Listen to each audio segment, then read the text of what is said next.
पाठ 7 घीसा प्रस्तावना। सच्चा और ईमानदार विद्यार्थी वही कहलाता है जो अनुशासन में रहता है, हमेशा सत्कर्म करता है, जिसके मन में अपने शिक्षक के प्रति आदर भाव होता है तथा जो अपना पूरा ध्यान शिक्षक द्वारा पढ़ाए गए पाठ में लगाता है। महादेवी वर्मा के इस संस्मरण में आए घीसा के अंदर ये सब गुण विद्यमान है। तभी तो आज भी लेखिका की स्मृति से घीसा नामक विद्यार्थी धूमिल नहीं हुआ। वर्तमान की कौन सी अज्ञात प्रेरणा हमारे अतीत की किसी भूली हुई कथा को संपूर्ण मार्मिकता के साथ दोहरा जाती है, यह जान लेना सहज होता है। तो मैं भी आज गांव के उस मलिन सहमे नन्हे से विद्यार्थी की सहसा याद आ जाने का कारण बता सकती, जो एक छोटी लहर की तरह ही मेरे जीवन तट को अपनी सारी आर्द्रता से छूकर अनंत जल राशि में विलीन हो गया है। गंगा पार झूसी के खंडहर और उसके आसपास के गांवों से मेरा बहुत लगाव है। मुझे वहां पर समय बिताना बहुत अच्छा लगता है। दूर पास बसे हुए घरों से स्त्रियां पीतल तांबे के चमचमाते बर्तन, मिट्टी के नए पुराने घड़े लेकर गंगा जल भरने लगती हैं।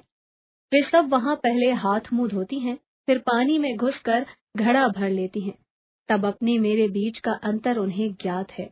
तभी कदाचित वे इस मुस्कान के सेतु से उसका वार पार जोड़ना नहीं भूलती। ग्वालों के बालक अपनी चरती हुई गाय भैंसों में से किसी को दूसरी ओर बहकते देखकर ही लकुटी लेकर दौड़ पड़ते। व्यर्थ दिन भर गिल्ली डंडा खेलने वाले वे निठल्ले लड़के भी बीच बीच में नजर बचाकर मेरी ओर देखना नहीं भूलते। कह नहीं सकती कब और कैसे मुझे उन बालकों को पढ़ाने का ध्यान आया, पर जब बिना भवन के, बिना चंदे की अपील के मेरे विद्यार्थी पीपल के पेड़ की घनी छाया में मेरे चारों ओर एकत्र हो गए, तब मैं बड़ी कठिनाई से गुरु के उपयुक्त गंभीरता का भार वहन कर सकी। वे जिज्ञासु धुले कुर्ते और ऊंची धोती में नगर और गांव का सम्मिश्रण जान पड़ते थे। वे सभी दुर्बल शरीर वाले थे। उनकी पीली आंखों में संसार की उपेक्षा समाहित थी। उन सब में घीसा अकेला ही था और आज भी मेरी स्मृति में अकेला ही आता है। घीसा की माँ ने मुझे बताया कि उसका पति नहीं है, वह ही इधर उधर काम करती है और उसका यह अकेला लड़का ऐसे ही घूमता रहता है। वह भी यदि उन बच्चों के साथ बैठकर कुछ सीख ले तो समय का सदुपयोग हो जाएगा। अगले रविवार को वह सबसे पीछे दुबक कर बैठ गया। लड़के उससे कुछ खिंचे खिंचे से रहते थे, क्योंकि उनके परिवार के सदस्यों ने घीसा से दूर रहने की हिदायत दी थी। उन्होंने ही घीसा के इस कुरूप नाम का रहस्य भी बताया। पिता तो जन्म से पहले ही नहीं रहा। घर में कोई देखने भालने वाला न होने के कारण माँ उसे बंदरिया के बच्चे के समान चिपकाए फिरती थी। उसे एक और लेटाकर जब वह मजदूरी के काम में लग जाती थी, तब पेट के बल घिसट घिसट कर बालक संसार के प्रथम अनुभव के साथ साथ इस नाम की योग्यता भी प्राप्त करता जाता था। गांव की अन्य स्त्रियां भी मुझे आते जाते रोककर घीसा की जन्मजात अयोग्यता का परिचय देने लगी। उसका पिता था तो कोरी, पर बड़ा ही अभिमानी और भला बनने का इच्छुक। डलिया आदि बुनने का काम छोड़कर वह थोड़ी बढ़ईगिरी सीख आया और एक दिन दूसरे गांव से नवयुवती वधू लाकर उसने अपने गांव की सब सजातीय बालिकाओं को उपेक्षित कर उनके माता पिता को निराश कर डाला। गांव के चौखट दरवाजे बनाकर और ठाकुरों के घर में सफेदी करके उसने कुछ ठाट बाट से रहना आरंभ किया। तब अचानक हैजे के बहाने वह वहां बुला लिया गया, जहां ना जाने का बहाना ना उसकी बुद्धि सोच सकी, ना अभिमान। पिता की मृत्यु के उपरांत ही घीसा का जन्म हुआ।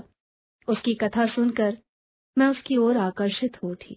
पढ़ने, स्मरण रखने और पुस्तकों की साज संभाल में घीसा के समान कोई चतुर नहीं। कभी कभी मन चाहता था कि उसकी माँ से उसे मांग लाऊं और अपने पास रखकर उसके विकास की उचित व्यवस्था कर दूं, पर उसका वही एकमात्र सहारा था।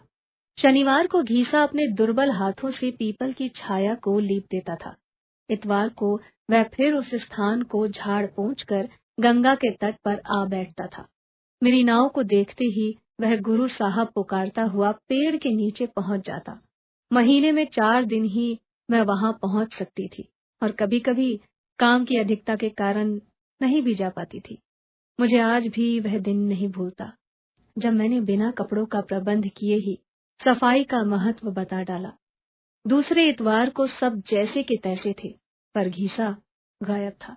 पूछने पर पता चला कि घीसा की माँ से कपड़े धोने का साबुन लाने के लिए तभी से वह कह रहा था, क्योंकि गुरु साहब ने नहा धोकर साफ कपड़े पहनकर आने के लिए कहा था। माँ को मजदूरी के पैसे कल रात को ही मिले थे, इसीलिए वह नहा धोकर आएगा। जब घीसा नहाकर गीला अंगोछा लपेटे और आधा गीला कुर्ता पहने अपराधी के समान मेरे सामने आकर खड़ा हुआ, तब मैं हैरान हो उठी। एक दिन में मैं उन विद्यार्थियों के लिए 5-6 किलो जलेबियां ले गई। प्रत्येक को 5-5 जलेबियां मिली। सभी विद्यार्थियों ने आनन फानन में अपनी अपनी जलेबियां खा ली, किंतु घीसा अपनी जलेबियों में से जलेबियां अपनी माँ के लिए रखकर घर ले गया। एक अपने पिल्ले को खिला दी और बची हुई 2 स्वयं खा ली। एक बार घीसा बीमार पड़ गया। उसके लिए दवा तो मैं भिजवा देती थी, किंतु देखभाल का कोई उचित प्रबंध न हो पाया। इतवार की संध्या को मैं बच्चों को विदा दे घीसा को देखने चली। थोड़ी दूर आगे आते ही घीसा को गिरते पड़ते अपनी ओर आते देखकर मन दुखी हो गया। वह 15 दिन से उठ ही नहीं पा रहा था। बुखार से तपते उस शरीर को उसकी टूटी खटिया पर लिटाकर मैं लौटी। इसके उपरांत घीसा अच्छा हो गया। इसी प्रकार समय व्यतीत होता रहा। मेरी तबीयत कुछ दिनों से खराब रहने लगी थी। मन भारी भारी रहता था। डॉक्टरों को मेरे पेट में फोड़ा होने का संदेह था।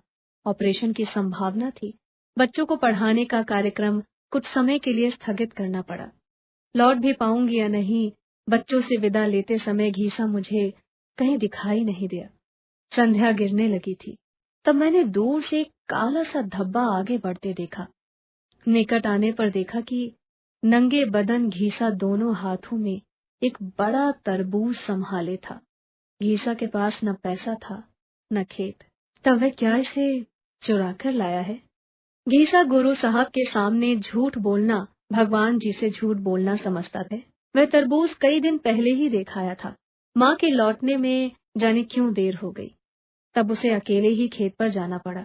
वहाँ खेत वाले का लड़का था, जिसकी उसके नए कुर्ते पर कई दिनों से नजर थी। तरबूज के लिए पैसा नहीं है तो कुर्ता दे या नहीं, ये देखने के लिए उसे तरबूज न लेता तो कल उसका क्या करता। इसीलिए कुर्ता दे आया। तरबूज मीठा है या नहीं, ये देखने के लिए उसे तरबूज कटवाना पड़ा। वह बोला, गुरु साहब, यदि तरबूज न लेंगी तो मैं रात भर रोऊंगा, मुझे बहुत कष्ट होगा। ले जावें तो मैं रोज नहा धोकर पेड़ के नीचे पड़ा हुआ पाठ दोहराता रहूंगा। तब मैं भावाती रेख से विह्वल हो उठी। ऐसी गुरु दक्षिणा शायद ही किसी शिष्य ने अपने गुरु को दी होगी। फिर घीसा के सुख का विशेष प्रबंध कर मैं वापस आ गई और लौटते लौटते कई महीने लग गए। जब मुझे वापस वहां जाने का अवकाश मिला, तब घीसा को उसके भगवान जी ने सदा के लिए पढ़ने का अवकाश दे दिया था। आज वह कहानी दोहराने की शक्ति मुझ में नहीं है।